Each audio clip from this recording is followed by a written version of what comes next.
महाभारत में पितामह भीष्म एक ऐसे चरित्र थे जिन्होंने निस्वार्थ भाव से हस्तिनापुर की सेवा की थी, जिन्होंने ब्रह्मचर्य का पालन किया और अपने पिता के लिए हस्तिनापुर का राज सिंहासन छोड़ दिया था। शायद किसी ने ऐसा किया होगा, लेकिन फिर भी उन्हें जो अपार कष्ट भोगने पड़े उनसे तो आप भली भांति परिचित ही होंगे कि किस प्रकार उन्होंने महाभारत का युद्ध समाप्त होने के बाद उन्हें कई समय तक नोकीले बाणों की सैया पर सोना पड़ा था। अब प्रश्न उठता है कि आखिर उन्होंने ऐसा कौन सा कर्म किया था जो उन्हें अपार कष्ट भोगना पड़ा। अब यह सवाल सिर्फ हमारे मन में ही नहीं बल्कि स्वयं भीष्म पितामह के मन में भी उठा। तब उन्होंने भगवान श्री कृष्ण से पूछा कि हे वासुदेव, इन नुकीले बाणों से तो किसी के भी शरीर से शक्ति विषक्त होकर खून की धारा बह जाएंगी, लेकिन पीड़ित अवस्था में मैं अभी भी इस बाणों की शैया पर आखिर क्यों लेटा हूँ। हे देवकी नंदन कृष्ण, मुझे इसका जवाब चाहिए।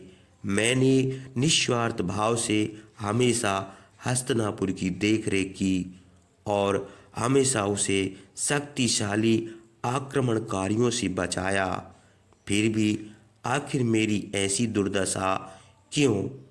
अपने पिता के लिए मैंने ब्रह्मचर्य का पालन किया, एक एक करके मेरे परिवार के सभी सदस्य मारे गए, लेकिन फिर भी मैं अडिग हस्तिनापुर की रक्षा करता रहा। आखिर मेरे साथ ही ऐसा क्यों हुआ। आखिर मुझे इन नुकीले बाणों की सैया क्यों प्राप्त हुई। मैंने ना कभी कौरवों में ना कभी पांडवों में कभी भी भेदभाव नहीं किया।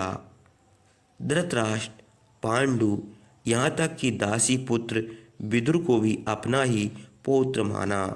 सदैव उन्हें शिक्षाएं प्रदान की, कौरवों को भी मार्ग से भटकने नहीं दिया, उन्हें भी बार बार मैं मार्ग पर लाने का प्रयास करता रहा। पांडवों के लिए हमेशा दया भावना ही मेरे मन में थी। मैं तो कभी भी चाहता ही नहीं था कि महाभारत का विशाल युद्ध हो, क्योंकि मैं जानता था कि युद्ध मेरे संपूर्ण परिवार को खा जाएगा। हे वासुदेव, आखिर मेरे साथ ही ऐसा क्यों हुआ। आखिर मुझे इन अनगिनत नुकीले बाणों की सैया क्यों प्राप्त हुई। क्या मेरा कोई कर्म ऐसा था जो ईश्वर को कतई प्रिय नहीं था। मेरे मन में कई सवाल हैं।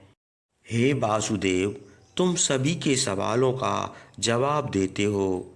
अब मेरे इन कठोर सवालों के जवाब मुझे आपसे ही सुनने हैं। तो मुझे बताइए कि आखिर मेरा क्या कर्म था जो मुझे नुकीले बाणों की सैया प्राप्त हुई। अब तक भगवान श्री कृष्ण मंद मंद मुस्कुरा रहे और उन्होंने भीष्म पितामह से पूछा, पितामह, क्या आपको अपने पिछले जन्मों के कर्म याद हैं। तब भीष्म ने कहा, जगत गुरु श्री कृष्ण, मुझे अब तक मेरे 10 जन्म याद हैं, जिनमें मैंने शायद ही कोई ऐसा पाप किया हो जिससे मुझे यह असहनीय पीड़ा भोगनी पड़ रही है। अब मुझे तुम ही बताओ, मेरा ऐसा कौन सा कर्म था जो विधाता ने मुझे यह अपार कष्ट भोगने के लिए चुना। तब स्वयं भगवान श्री कृष्ण ने भीष्म पितामह के समीप बैठकर कहा, पितामह, आपको केवल अपने 10 जन्म याद हैं, लेकिन मैं आपको आपके पूर्व जन्म और उसके किए गए पाप भी बता सकता हूँ, जिसे सुनकर आपको कष्ट भी हो जाएगा। कि उसी के कारण आपको यह अपार कष्ट भोगना पड़ रहा है। अब इतना सुनकर पितामह के मुखमंडल पर ऐसा भाव आ जाता है कि मानो अब उनकी बहुत बड़ी समस्या का निवारण होने वाला है।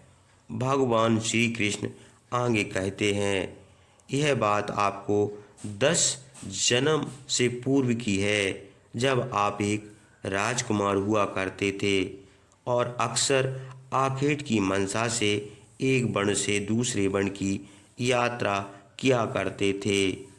अब ऐसे में एक दिन आप एक वन से गुजर रहे थे, तब आपके रास्ते में एक सर्प आ गया था।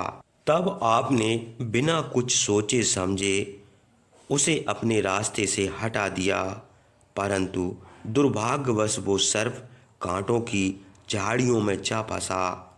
अब वह झाड़ियों में जितना अधिक निकलने का प्रयास कर रहा था, उतना ही अधिक उसकी पीठ पर कांटे चुभ रहे थे और बार बार उसे जकड़ रहे थे।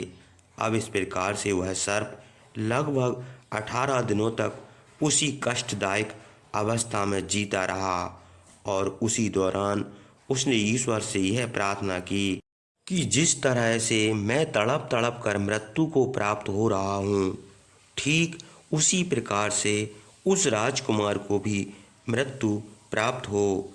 अब एक दिन उसने अपने प्राण भी त्याग दिए। उसी वजह से पितामह भीष्म आप अपने पाप का फल भोग रहे हैं। अब इतना सुनते ही पितामह के मन में एक नया प्रश्न जन्म ले लेता है। वह कहते हैं, हे जगत गुरु श्री कृष्ण, यदि ऐसा है तो फिर मैंने अपने पूर्व के 10 जन्म बिना किसी कष्ट बिताए आखिर क्यों मुझे उस पाप की सजा अगले जन्म में क्यों नहीं मिली, बल्कि इसी जन्म में क्यों मिली।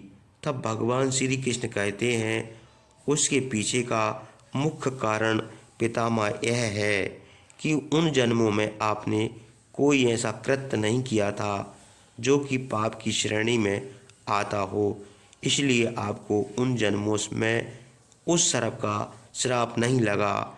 इतना सुनकर भीष्म पितामह ने कहा, हे देवकी नंदन, आखिर मुझे यह बताओ कि इस जन्म में मुझसे क्या भूल हो गई जिसकी वजह से मुझे इतना पुराना श्राप भोगना पड़ रहा है। इस पर भगवान श्री कृष्ण कहते हैं, पितामह, इसमें भी कोई कहने वाली बात है, क्योंकि सत्य तो आपसे भी छुपा नहीं है, परंतु फिर भी यदि आप कहते हैं तो मैं आपको बता देता हूँ कि इस जन्म में आपने हस्तिनापुर की रक्षा करने का प्रण लिया और साथ में उसका पालन भी किया, लेकिन फिर भी आपने हस्तिनापुर की गद्दी पर बैठने वाले उस अधर्मी और अल्प बुद्धि वाले घनघोर अत्याचारी दुर्योधन का साथ दिया। बस यहीं से आपके पहले पाप की शुरुआत थी। इसके बाद आपसे दूसरा पाप तब हुआ जब आपकी आंखों के सामने उस भरी सभा में पांडवों के साथ छल हुआ और आपकी कुलवधू का चीरहरण हुआ, लेकिन आपने धर्म के पद पर चलने के बावजूद भी उस कपटी शकुनी को ना तो टोका, ना ही दुर्योधन और दुशासन को ऐसा करने से रोका। बस इन्हीं कुछ पाप के कारण आपके श्राप का श्रेय हो गया और पूर्व जन्म का वह पाप पुनः फिर से फलित हो गया और परिणाम आपके सामने है। अब इतना सुनते ही भीष्म पितामह की आंखों से आंसू टपकने लगे और अचानक ही उनके मुखमंडल में एक नई चमक सी आ गई, मानो कि अब उनके सारे कष्ट समाप्त हो गए हैं। अब उन्होंने भगवान श्री कृष्ण का हाथ थाम लिया और श्री कृष्ण ने भी पितामह को अपने हृदय से लगा लिया। अब इसके बाद जल्दी सूर्यदेव उत्तरायण हो गए और माघ मास का शुक्ल पक्ष आ गया। तब भीष्म पितामह ने अपनी देह त्यागी और वह सदा सदा के लिए परमात्मा में विलीन हो गए। लेकिन उनके मन में कुछ ऐसे प्रश्न थे जिनका जवाब सिर्फ और सिर्फ भगवान वासुदेव ही दे सकते थे, और उन्होंने ऐसा ही किया। अब इससे हमें यह जानने को मिलता है कि हमें कभी भी अपने कर्मों को नहीं भूलना चाहिए। सदैव हमें अपने अच्छे कर्म करना चाहिए, ना ही मन में किसी के लिए द्वेष भावना होना चाहिए, और ना ही अपने मन में किसी के लिए गंदे विचार।